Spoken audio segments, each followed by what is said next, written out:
Hi and welcome back to my YouTube channel Truly Twisted. So कैसे हैं आप सब? आई होप आप सब अच्छे होंगे। मैं श्रुति आप सबके साथ आ गई हूँ एक और वीडियो लेकर। ये वीडियो है Ukraine ask PM Modi for help, Putin will listen to Modi ji. जैसे कि आप सबको पता है कि मैं कल भी वीडियो डाली थी एंड रशिया एंड यूक्रेन का बहुत ही बड़ा वॉर चल रहा है अभी फिलहाल। इस बीच पुतिन क्या मोदी जी की सुनेंगे? अब पता नहीं सुनेंगे या नहीं, इस वीडियो को देखते हैं चलिए फटाफट से। लेकिन उससे पहले अगर आप सब मेरे चैनल पे नए हैं तो जरूर से मेरे चैनल को सब्सक्राइब कर लें एंड वीडियो अगर पसंद आता है तो जरूर से एक लाइक दे दें। तो चलिए इस वीडियो को देखते हैं। So guys let's begin the video.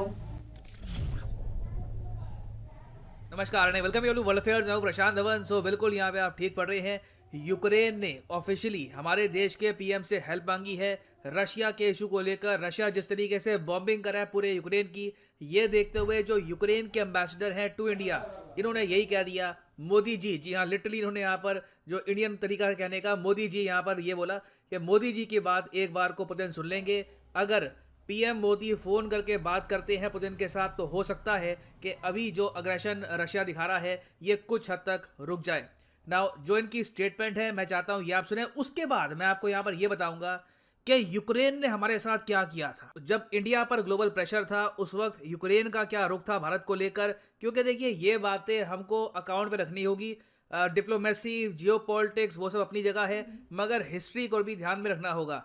Now पहले मैं चाहता हूं कि यूक्रेन के जो एम्बेसडर हैं टू इंडिया, इनकी ये स्टेटमेंट आप सुने। इस वीडियो से आपको काफी अच्छी एक इंसाइट मिल जाएगी। That's why at the present moment we are asking, pleading the support of India. India is the powerful global player, and in case of aggression of totalitarian regime against democratic state, India should fully assume its global role. Modi ji is one of the most powerful and respected Modi ji is the leaders most of the powerful world. and respected leaders You of know the world. that you have special, privileged, strategic partnership with Russia. Okay, special I don't privileged know strategic relationship how with many Russia. world leaders Putin may listen to, but the status of Modi ji makes me hopeful that in case of his strong voice, Putin at least should think over.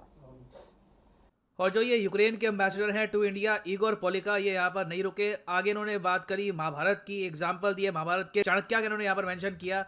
ये कहा कि कई हजारों साल पहले जब Europe में सभ्यता शुरू भी नहीं हुई थी तब देखा जा रहा था कि इंडिया में प्रॉपरली डिप्लोमेसी प्रैक्टिस की जा रही थी। आपके यहाँ चाणक्य जैसे ग्रेट थिंकर्स, डिप्लोमैट पैदा हुए हैं।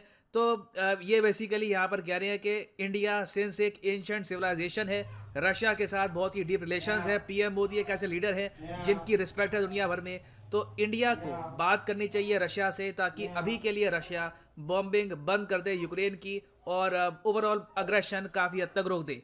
नाउ डिस्कस करते हैं यहाँ पर कि इंडिया को क्या ये करना चाहिए या नहीं करना चाहिए। रियलिटी क्या है यहाँ पर? ये मीठी बात है, बिल्कुल कानों में बहुत अच्छी लगती है। आपकी कंट्री के लीडर के बारे में जब अच्छा सुनने को मिलता है इट फील्स गुड। मगर यूक्रेन ने भारत के साथ क्या किया था इन द पास्ट, ये भी जानना काफी इंपॉर्टेंट है। डिस्कस करते हैं इस टॉपिक को, मगर आगे बढ़ने से पहले आपसे क्वेश्चन पूछूंगा कि वो पहले प्रधानमंत्री कौन थे भारत के जिन्होंने यूक्रेन को विजिट किया था। ये है यहाँ पे आपकी option: doctor Manmohan Singh, Narendra Modi, PV Narasimha Rao, या ऑप्शन डी, आज तक किसी भी इंडियन पीएम ने यूक्रेन को विजिट नहीं किया।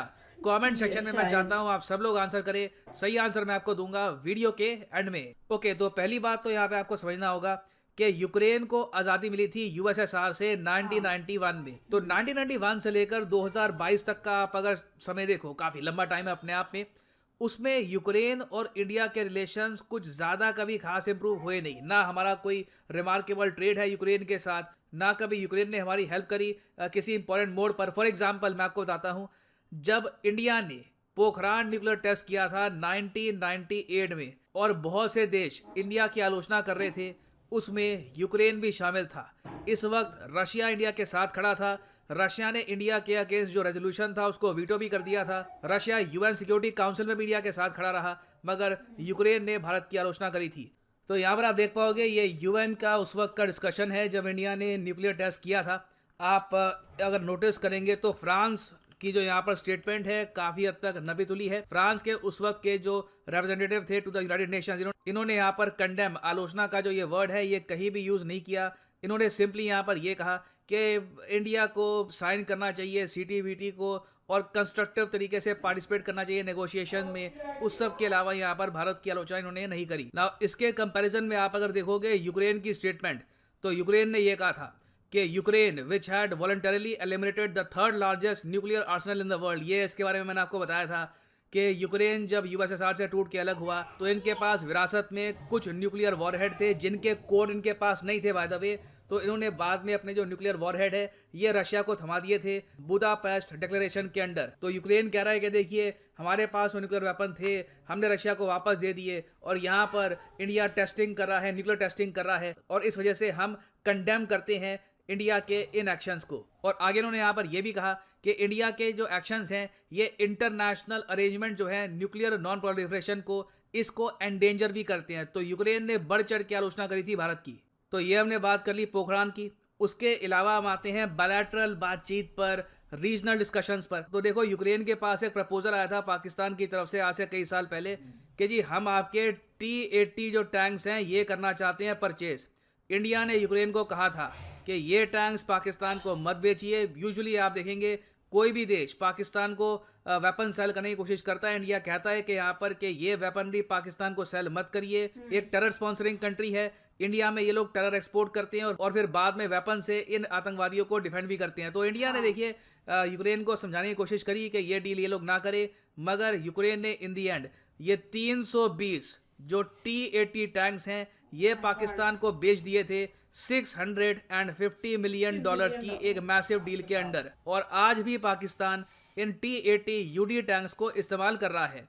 और अगर आप सोच रहे हैं फिर भी ये तो बहुत पहले की बात हो गई ना, अब हम आज की बात कर रहे हैं, 2020 के बाद का जो ज़माना है वो ये तो खैर एक अलग एरा है ना। तो देखो रिसेंटली भी आप नोटिस करेंगे यूक्रेन ने फिर से एक $85 मिलियन का कॉन्ट्रैक्ट साइन किया है पाकिस्तान के साथ, जिसके अंडर यूक्रेन अपग्रेड करेगा इन आर्मी टैंक्स को। जी हाँ, जो ये T-80 आर्मी टैंक्स हैं इनको अपग्रेडेशन मिलेगी यूक्रेन से। अगेन चाहे ट्रेड का मामला हो, वेपन एक्सपोर्ट का मामला हो, यूक्रेन ने आप नोटिस करेंगे इंडिया को नुकसान ही पहुंचाया है in the long run. I mean ऐसा नहीं है कि कोई मैसिव लॉस पहुंचाया है। पाकिस्तान को वेपन स्वीडन भी सेल करता है और कंट्रीज भी सेल करती है। हमारी कोई यूक्रेन के साथ दुश्मनी नहीं है इस वजह से, मगर डेफिनेटली हम ये भी नहीं कह सकते कि कुछ खास दोस्ती है। I hope you understand right now. ये तो हमने बात कर ली इंडिया यूक्रेन की इक्वेशन की। फिर हम अगर आए इंडिया रशिया की इक्वेशन के बारे में बात करें तो देखिए रशिया आज भी इंडिया के लिए एक बहुत ही इंपॉर्टेंट एक कंट्री है, क्योंकि रशिया एक यूएन सिक्योरिटी काउंसिल का परमानेंट मेंबर है। रशिया ने रिसेंटली कश्मीर के इशू को लेकर, आर्टिकल 370 के इशू को लेकर भारत का समर्थन किया था। उसके अलावा भूलिएगा मत कि 70% जो हमारे वेपन्स हैं ये आज भी रशियन ओरिजिन के हैं। तो इनके जो स्पेयर पार्ट्स वगैरह हैं उसके लिए हम रशिया पे डिपेंडेंट है, हम अफोर्ड नहीं कर सकते उनकी आलोचना करना। फिर एक एस्पेक्ट यहाँ पर यह भी आता है कि देखिए चाइना ने अब रिसेंटली स्टेटमेंट दी है कि रशिया जो कर रहा है यूक्रेन में इसको इन्वेजन ना कहे, ये शब्द उचित नहीं होगा, ये एक प्रेजुडाइज टर्म है। चाइना कह रहा है कि ऑल्दो ये एग्री नहीं करते उस चीज़ से जो हो रही है आज के समय, violence is not the answer, मगर ये इन्वेजन नहीं है। तो आप बेसिकली कह सकते हैं कि चाइना साइड ले रहा है यहाँ पर रशिया की। ऐसे टाइम में हम रशिया के अगेंस्ट जाएंगे तो ये हमारी फॉरेन पॉलिसी को हर्ट ही करने वाला है। ऑल्दो हम चाइना के शब्दों को यहाँ पर मैच नहीं कर पाएंगे क्योंकि हमको यूएस के साथ जो रिलेशंस हैं उनको भी बैलेंस करना है, but we can not go against Russia either. फिर फाइनली देखिए एक बात यहाँ पर यह भी आती है कि यूक्रेन के जो सबसे ज़्यादा करीबी पार्टनर्स थे यूरोपियन यूनियन के कंट्रीज़ और यूएस, ये खुद ही यूक्रेन के समर्थन में इतना नहीं आ रहे। आई मीन स्टेटमेंट्स दी जा रही है थोड़ी बहुत, मगर एक्शन के नाम पर यूएस और यूरोपियन यूनियन ने कुछ भी नहीं कहा। अब तो रिसेंटली आप अगर देखो तो यूरोपियन यूनियन ने यह भी हिंट दे दिया है कि रशिया की इस इन्वेजन के बाद भी स्विफ्ट के जो सैंक्शंस है, जो मैंने आपको बताया था सबसे डेंजरस सैंक्शंस होते हैं किसी भी देश के लिए, ये सैंक्शंस रशिया पे अभी भी ये लोग नहीं लगाने वाले। तो जब बाकी कंट्रीज यूक्रेन के समर्थन में नहीं आ रहे, यूक्रेन ने इन द पास्ट हमारे लिए कभी कुछ हेल्पफुल एक्ट नहीं करी, why should we help Ukraine? एक जेन्युइन यहाँ पे क्वेश्चन आता है। तो देखिए, जो एम्बेसडर साहब है यूक्रेन के टू इंडिया, इनकी बात से मैं एग्री करता हूँ कि जब यूरोप में सिविलाइजेशन नाम की कोई चीज़ नहीं थी, इंडिया में उस वक्त डिप्लोमेसी हम लोग प्रैक्टिस कर रहे थे, बिल्कुल सही बात है। मगर अभी इंडिया को इंटरवेंशन नहीं करनी चाहिए इस इशू को लेकर। ना अगेन, ये मैं अपना ओपिनियन रख रहा हूँ, मैं यहाँ पर जानना चाहूँगा आपके थॉट्स के बारे में। आप यहाँ पे एक दूसरा ओपिनियन रख सकते हैं। मे बी आप यहाँ पर सोचे कि इट्स नॉट अबाउट यूक्रेन, के यूक्रेन ने हमारे साथ क्या किया है, इट्स अबाउट प्रिंसिपल्स, के यूक्रेन एक डेमोक्रेटिक कंट्री है, कैसे कोई बाहर का कंट्री आके उसका विभाजन कर सकता है। आप इस बारे में भी लिख सकते हैं। Different opinions are always welcome in the comment section below. तो लिखिएगा अपने थॉट्स के बारे में इन द कमेंट सेक्शन, मैं जानना चाहूँगा। नाउ वापस आते हैं अपने एमसीक्यू की तरफ कि पहले इंडियन प्राइम मिनिस्टर कौन थे जिन्होंने यूक्रेन को विजिट किया था। तो यहाँ पर सही answer option A doctor Manmohan Singh ji नहीं है। सही आंसर यहाँ पे है option D is the right answer. No Indian prime minister has ever visited Ukraine. क्योंकि आप समझ सकते हैं यूक्रेन ने कभी हमको वजह ही नहीं दी कि हमारे प्राइम मिनिस्टर क्यों वहां पर जाए और विजिट करें इस कंट्री को। तो इससे मेरे ख्याल से आपको थोड़ी सी क्लैरिटी मिली होगी। आप समझ पाएंगे यहाँ पर कि इंडिया अगर यूएन में आलोचना नहीं कर रहा रशिया की, तो उसके पीछे का रीजन क्या है। और फाइनली यहाँ पर मैं ये भी ऐड कर दूं कि आप किसी भी एग्जाम की तैयारी कर रहे हैं, चाहे UPSC, SSC, bank, any examination, simply जाओ academy.com पे, चूज करो the exam of your choice. For example, आप प्रिपेयर कर रहे हैं let's say for bank examinations, click over here on bank exams और यहाँ पे आप परचेज कर पाएंगे the course of your choice. अगर आपके पास अभी 2 साल का टाइम है, आप आराम से प्रिपेयर करना चाहते हैं, तो सिंपली यहाँ पे आप क्लिक कर सकते हो 24 मंथ पे। मगर जो यहाँ पे प्राइसेस लिखे हैं 390 रुपीज पर मंथ, पे करने की आवश्यकता बिल्कुल नहीं है। सिंपली यहाँ पर कोड यूज करो PD10 and the prices will start falling. और मेरे द्वारा बनाई गई फ्री टेस्ट सीरीज भी अवेलेबल है। सीधा जाओ कमेंट सेक्शन में, यहाँ पे आपको मिलेगा लिंक। इस लिंक पे क्लिक करके आप एनरोल कर सकते हो free of cost test series पर, मेड बाय मी। यहाँ पे आपको मंडे से फ्राइडे टेस्ट मिलेंगे to prepare for current affairs, absolutely free of cost. तो ये है यहाँ पर वीडियो कांत। Thank you for listening and as always God bless you all. So guys, Ukraine जैसी मदद मांग रहा है इंडिया से, तो इंडिया मदद करे या ना करे, लेकिन इंडिया न्यूट्रल रहने वाला है इस केस में। क्योंकि जहां तक मैंने देखा है, कई भी बाहर देशों में कुछ भी ऐसा हुआ है, इंडिया कभी भी ना इधर रहा है ना उधर रहा है, वो न्यूट्रल ही रहा है, हर कंट्री का सपोर्ट किया है। एंड यहाँ बात है रशिया एंड यूक्रेन का, तो यूक्रेन के साथ हमारा कभी वैसा कोई रिलेशन बना नहीं है, किसी भी चीज का कोई ट्रेड वगैरह वैसा हुआ नहीं है। लेकिन वही आ गया रशिया की बात, तो रशिया के साथ इंडिया का काफी अच्छा बॉन्डिंग है एंड मैक्सिमम मिलिट्री बेस हमारा 70%, जैसे प्रशांत सर ने कहा कि मिलिट्री की सारी डिफेंस की सारी सामान हमारे रशिया से ही आती है एंड हम कहीं ना कहीं रशिया के ऊपर डिपेंडेंट है एंड हमारा रिलेशन बहुत अच्छा बना हुआ है रशिया के साथ। तो इस केस में अगर हम यूक्रेन का सपोर्ट करेंगे तो ये रशिया के अगेंस्ट जाना हो जाएगा हमारा।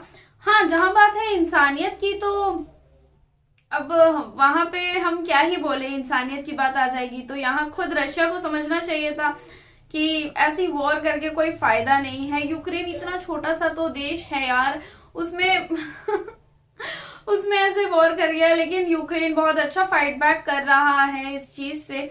ये बहुत ही अच्छा लगा कि यूक्रेन अपने लिए स्टैंड ले रहा है एंड ना कि वहां के जो भी गवर्नमेंट है वो लोग भाग गए। मतलब वो है कि हाँ भाई, फाइट बैक कर रहा है, अपने देशवासियों को बचा रहा है।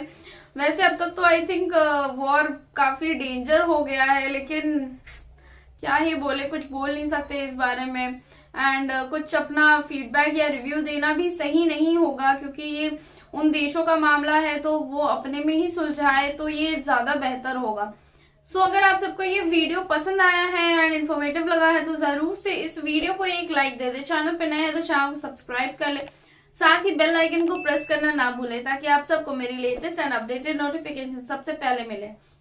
और इस वीडियो का लिंक आप सबको डिस्क्रिप्शन में मिलेगा, साथ ही मेरा इंस्टाग्राम आईडी भी, तो जरूर से जाके इस वीडियो को देख ले। साथ ही मुझे इंस्टाग्राम पे फॉलो करना ना भूले। एंड अगर आप सबके पास कोई सजेस्टिव वीडियो है तो जरूर से मुझे कमेंट सेक्शन पे बताएं एंड अपने फ्रेंड्स एंड रिलेटिव्स के साथ इस वीडियो को शेयर करें।